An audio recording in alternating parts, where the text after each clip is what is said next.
Bismillahirrahmanirrahim. Assalamualaikum warahmatullahi wabarakatuh. Alhamdulillah binikmatihi tatimmus shalihat wa bizikrihi tatanazzalur rahmat wal futuhat. Allahumma shalli wa sallim wa barik ala sayyidina Muhammad al-fatih lima ulik wal khatim lima sabaq, nasiril haq bil haq wal hadi ila siratikal mustaqim wa ala alihi wa sahbihi haga qadrihi wa miqdarihil azim. Subhanaka la ilma lana illa ma 'allamtana innaka antal alimul hakim wa tub 'alaina ya rab innaka antat tawwabur rahim. Rabbi shrah li sadri wa yassir li amri wahlul 'uqdatam bilisani yafqahu qawli. Rabbi zidna ilman wa yaqinan warzuqna fahman, amin ya rabbal alamin. Ma'asyiral hadirin dan mustami'in rahimakumullah, bersyukur kita atas segala limpahan rahmat dan karunia yang diberikan oleh Allah Subhanahu wa taala kepada kita semua, sehingga sampai saat ini kita masih bisa melakukan aktivitas kita sehari-hari, dan itu semua nikmat dari Allah Subhanahu wa taala. Dan perlu kita ketahui bahwasanya nikmat yang terbesar yang Allah berikan kepada kita bukan nikmat harta yang kita miliki, rumah mewah yang kita miliki, atau mobil mewah yang kita miliki, ataupun uang yang banyak yang kita miliki. Itu hanya sedikit dari nikmat yang Allah berikan ke semua hamba Allah Subhanahu wa taala.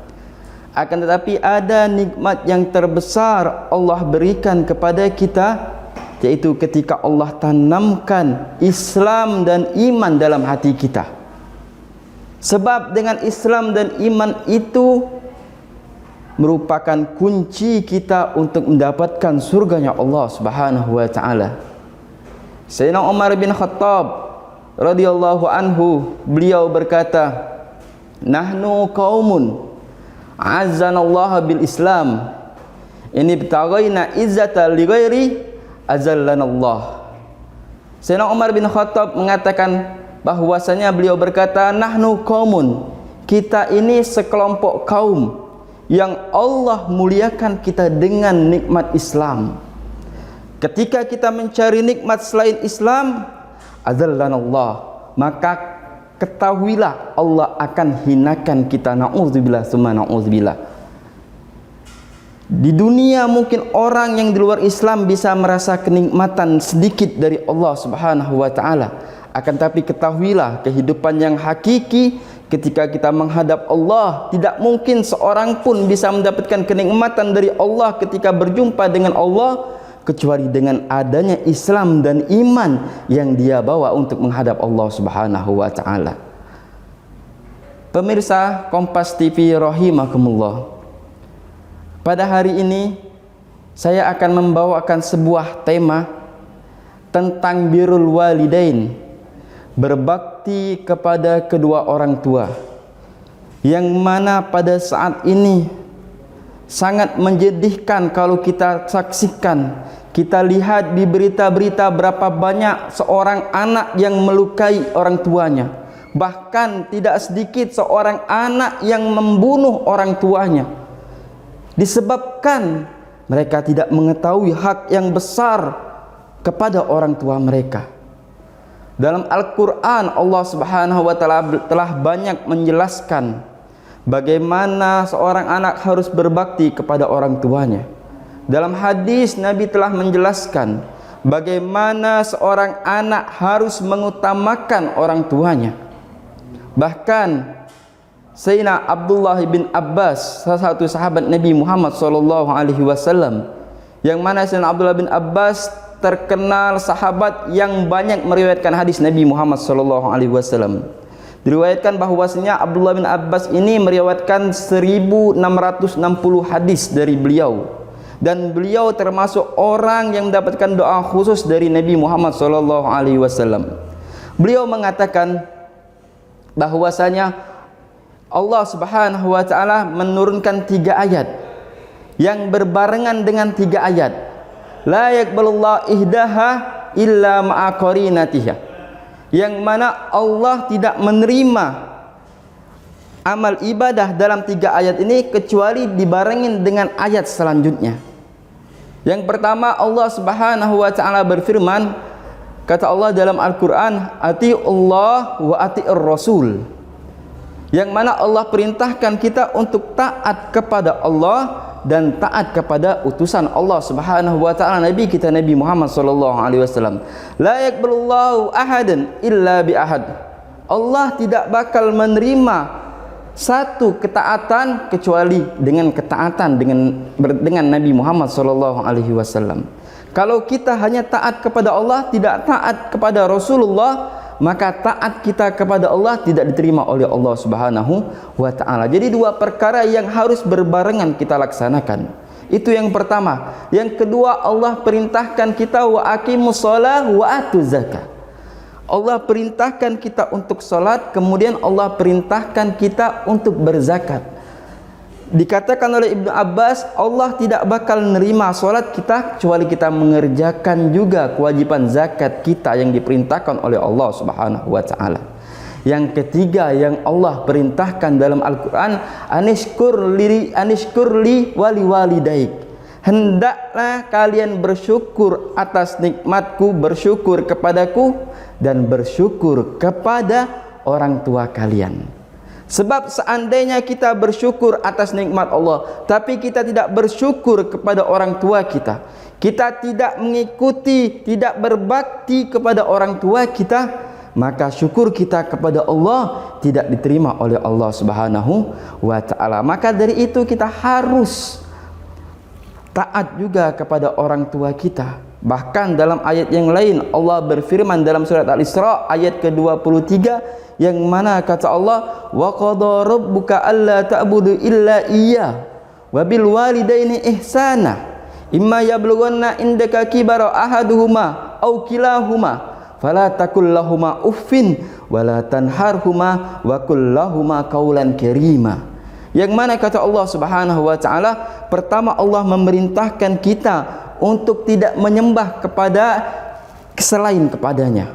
Allah hanya memerintahkan kita untuk menyembah kepadanya, dan kemudian Allah perintahkan wabil walidaini ihsana, untuk berbuat baik kepada kedua orang tua kita. Ketika orang tua kita telah tua, memasuki umur usia yang lebih tua, maka kita pun harus berbuat baik kepadanya dan harus berbakti kepadanya. Dan banyak daripada kisah-kisah yang diceritakan oleh para orang-orang soleh, para ulama kita, yang mana insya Allah kita akan lanjutkan di bagian kedua, bagaimana keutamaan orang yang berbakti kepada orang tuanya. Insya Allah kita akan lanjutkan di bagian kedua dalam kajian birrul walidain, berbakti kepada kedua orang tua.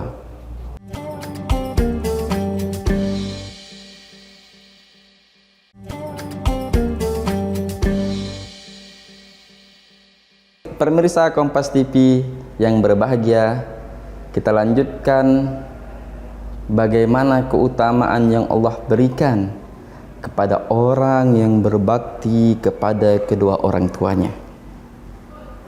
Banyak sekali hadis-hadis Nabi Muhammad SAW yang memerintahkan kita untuk bakti kepada orang tua kita, dan jangan sekali-sekali kita berdurhaka ataupun kita menentang apa yang diperintahkan orang tua kita kepada kita. Dalam Al-Quran surat Al-Isra Allah mengatakan wala takul lahuma uffin, jangan sekali-sekali kau mengatakan kepada kedua orang tuamu kalimat yang kasar, berkata kalimat saja, enggan mengikuti perintah orang tua, itu termasuk durhaka kepada orang tua. Bagaimana kalau kita berkata yang kotor atau berkata yang bisa menyakiti hati orang tua kita? Pastilah di situ akan mengundang daripada murkanya Allah Subhanahu wa taala. Sebab dalam hadis Nabi Muhammad sallallahu alaihi wasallam bersabda, kata Nabi Muhammad, ridallahu fi ridha walidain wa sukhtullah fi sukhtihima. Keridhaan Allah tergantung kepada keridhaan orang tua. Jika kalian membuat ridha orang tuamu, maka Allah pun akan ridha kepadamu. Dan jika engkau membuat murka orang tuamu, ketahuilah Allah pun akan murka kepadamu. Ma'asyiral mustami'in rahimakumullah. Ketika Allah ridha kepada kita, pasti yang akan kita dapatkan kenikmatan di dunia dan kenikmatan di akhirat. Diceritakan di zaman Nabi Allah Musa alaihi salam, di zaman Bani Israel, bahwasanya terjadi suatu peristiwa pembunuhan seorang saudagar kaya yang bernama Sam'un. Ketika itu meninggal, ditemukan mayatnya di tengah kota. Maka para penduduk kota bingung siapa pembunuh daripada Sam'un. Bahkan mereka hampir terjadi perselisihan di antara mereka, saling tuduh satu sama lain pembunuh daripada Sam'un. Yang mana Sam'un terkenal orang kaya raya dan mempunyai seorang sepupu, yang mana sepupu tersebut salah satu ahlu waris yang berhak atas harta Sam'un. Maka penduduk kota ini saling berselisih hingga datang seorang kakek tua melerai perselisihan tersebut dan mengajak mereka untuk mengadukan hal tersebut kepada Nabi Musa alaihi salam. Maka pergilah penduduk kota menemui Nabi Musa alaihi salam, mengadukan apa yang mereka temui, apa yang mereka dapatkan daripada seorang mayat berada di tengah kota. Maka Nabi Musa alaihissalam meminta kepada Allah subhanahu wa ta'ala, meminta petunjuk dari Allah subhanahu wa ta'ala. Kemudian Allah subhanahu wa ta'ala mengatakan kepada Nabi Musa alaihissalam, yang mana kata Allah subhanahu wa ta'ala untuk menyembelih seekor sapi agar kaum Bani Israel mengerjakan hal tersebut. Maka ketika Nabi Musa alaihissalam menyampaikan apa yang diperintahkan oleh Allah untuk menyembelih seekor sapi, maka kaum Bani Israel berkata kepada Nabi Musa alaihissalam, wahai Musa, wahai Nabi Musa, wahai Nabiullah, apakah engkau ingin membuat sebuah lelucon? Seorang yang mati kami ingin mengetahui siapa pembunuhnya, sedangkan engkau menyuruh kami untuk menyembelih sapi. Maka kata Nabi Musa alaihissalam, ini adalah perintah Allah yang Allah perintahkan kepadaku untuk aku sampaikan kepada kalian. Maka ketika Bani Israel mendengar bahwasanya itu adalah perintah Allah, maka mereka pun ingin mengerjakan apa yang diperintahkan oleh Allah. Kemudian Bani Israel bertanya kepada Nabi Musa alaihissalam, wahai Nabi Musa, sifatkan kepada kami bagaimana sifat sapi yang harus kami cari. Padahal pertama kali Nabi Musa hanya memerintahkan seekor sapi, tapi Bani Israel sendiri yang bertanya kepada Nabi Musa alaihissalam sehingga memberatkan mereka mencari sapi yang disifati Nabi Musa alaihissalam. Maka pergilah sekelompok orang Bani Israel mencari sapi betina yang disifati Nabi Musa alaihissalam. Pergi dari satu tempat ke tempat yang lainnya, tidak mendapatkan sapi, sampai pergi ke sebuah desa, bertemu dengan seorang anak yang memiliki sapi yang disifati Nabi Musa alaihissalam, dan dia beli sapi tersebut dengan harga yang tinggi, yaitu dengan koin emas yang seukuran dengan sapi tersebut. Nah, diceritakan bahwasanya pemilik sapi itu adalah seorang anak yang berbakti kepada orang tuanya, yang mana di malam hari anak tersebut membagi waktunya dengan 3 bagian. Pertama, dia bagi waktunya untuk beristirahat, kemudian dia bagi waktunya untuk qiyamul lail, dan dia bagi bagian ketiga dari waktunya untuk berada di depan orang tuanya. Agar apa? Agar ketika orang tuanya membutuhkan sesuatu, dia pun bisa laksanakan apa yang diinginkan daripada keinginan ibunya.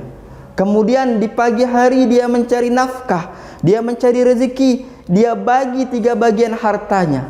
Pertama dia bagi untuk dirinya, kemudian sepertiganya lagi dia bagi untuk dia sedekahkan, dan sepertiganya lagi dia bagi hartanya untuk ibunya. Dan itu dia lakukan setiap hari, berbakti kepada orang tuanya. Nah, pemilik sapi tersebut adalah seorang anak ini yang benar-benar berbakti kepada orang tuanya. Suatu hari orang ibunya menyuruh anak tersebut, "Wahai anakku, aku melihat engkau bersusah payah mencari rezeki. Coba kau jual saja ini sapi peninggalan ayahmu agar engkau memiliki harta yang lebih. Tapi ingat," kata ibunya, "jangan kau jual sapi ini kecuali dengan ridhoku. Maka sekarang kau pergi ke pasar, jual sapi ini dengan harga 2 dinar, 2 keping emas. Dan jangan kau jual kecuali dengan ridhoku." Maka pergi ini anak ke pasar, menjual sapi tersebut dengan harga 3 keping emas. Kemudian datang salah satu malaikat menyamar jadi seseorang, ingin membeli sapi tersebut. "Wahai anak, aku ingin beli sapimu. Dengan harga berapa kau jual sapi tersebut?" Maka si anak tersebut berkata, "Aku jual ini sapi dengan harga 3 dinar. Maka kata malaikat, "Wahai anak, sapi ini akan aku beli dengan harga 6 dinar. Maukah engkau?" Maka kata anak tersebut, "Tidak mau kecuali aku balik dulu ke rumah orang tuaku dan aku minta izin kepada ibuku apakah dia ridho atau tidak aku jual dengan 6 dinar." Maka kata malaikat tersebut yang menyamar jadi seorang laki-laki, "Aku enggak mau izin orang tuamu, langsung saja aku bayar 6 dinar. Tidak, walaupun engkau beli dengan seberat sapi ini dengan bayaran emas, aku tidak akan menjualnya kecuali dengan ridho daripada orang tuaku." "Ya sudah, kau pulang sekarang." Pulang ini anak menemui ibunya, menceritakan apa yang terjadi. Maka kata ibu, "Ya sudah, jual ini sapi dengan harga 6 dinar dan jangan kau jual kecuali dengan ridhoku." Pergi lagi dia ke pasar, bertemu dengan lelaki yang aslinya malaikat. Maka malaikat itu pun berkata, "Wahai anak, sekarang aku enggak mau beli 6 dinar. Aku mau beli 12 dinar. Tapi tanpa ridho orang tuamu." Maka anak tersebut berkata, "Tidak wahai paman, aku enggak mau menjual ini kecuali dengan 6 dinar. Kalau engkau mau harga 12 dinar, aku pulang kembali ke rumahku minta ridho daripada ibuku." Maka ibunya berkata ketika anaknya sampai pulang ke rumah, berkata kepadanya, "Wahai anak, ketahuilah bahwasanya yang ingin membeli sapimu bukan manusia, tapi itu malaikat yang diperintahkan oleh Allah Subhanahu wa ta'ala. Jangan kau jual, kau tanyakan kepada orang itu apakah sapi ini mau dijual atau sapi ini kita simpan saja." Ma'asyiral mustami'in, pemirsa Kompas TV yang berbahagia, setelah ini akan lewat beberapa iklan dan akan kita lanjutkan cerita ini di bagian ketiga. Jangan kemana-mana, tetap bersama kami di Kompas TV di acara Mutiara Iman.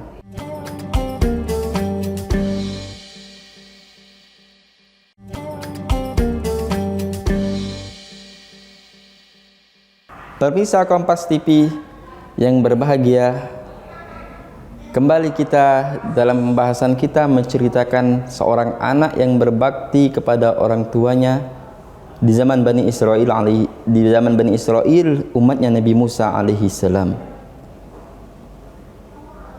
Jadi ketika anak tersebut kembali menemui orang tuanya membawa berita bahwasanya itu sapi dibeli dengan harga 12 dinar, maka si ibu berkata kepada anaknya, "Wahai anakku, ketahuilah bahwasanya yang menawar sapi ini bukan manusia, akan tapi malaikat yang diperintahkan oleh Allah Subhanahu wa ta'ala. Maka sekarang kau tanyakan kepada itu orang, apakah sapi ini diizinkan untuk dijual atau sapi ini dibiarkan hidup bersama kita?" Maka pergilah itu anak, "Wahai paman, ibuku menyuruhku untuk bertanya kepadamu, apakah sapi ini dijual atau sapi ini hidup bersama kami bergandengan?" Maka kata malaikat tersebut yang menyamar jadi seorang manusia, "Wahai pemuda, jangan kau jual sapi ini kecuali dengan harga keping emas sebanyak kulit yang ada pada sapi tersebut." Akhirnya sapi itu pun terjual dengan harga yang tinggi, dengan harga emas sebanyak kulit sapi tersebut, berkat bakti kepada orang tuanya. Dan itu nyata pemirsa, ketika seorang taat kepada orang tuanya, berbakti kepada orang tuanya, maka dia akan mendapatkan kebahagiaan pada 2 tempat.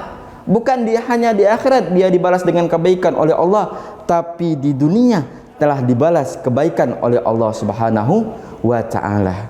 Maka dari itu, ma'asyiral mustami'in rahimakumullah, kita yang masih hidup bersama orang tua kita, gunakan kesempatan tersebut untuk berbakti kepada orang tua kita, mencari ridhonya, mencari cintanya, mencari kebahagiaannya, membuat mereka ridho agar kita mendapatkan ridho dari Allah Subhanahu wa ta'ala. Sedangkan orang tua kita yang telah meninggal, yang mungkin kita belum sempat berbakti kepadanya, bisa kita berbakti kepadanya dengan cara kita mendoakannya, dengan cara kita bersedekah untuknya, dengan cara menyambung silaturahminya, dengan cara menghadiahkan bacaan Quran untuknya. Itu salah satu bukti bakti kita kepada orang tua kita yang telah meninggal.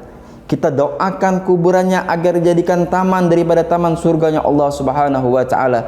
Dan jangan sampai kita menjadi orang yang durhaka kepada orang tua. Sebab dikatakan waladul aq la yadkhulul jannah.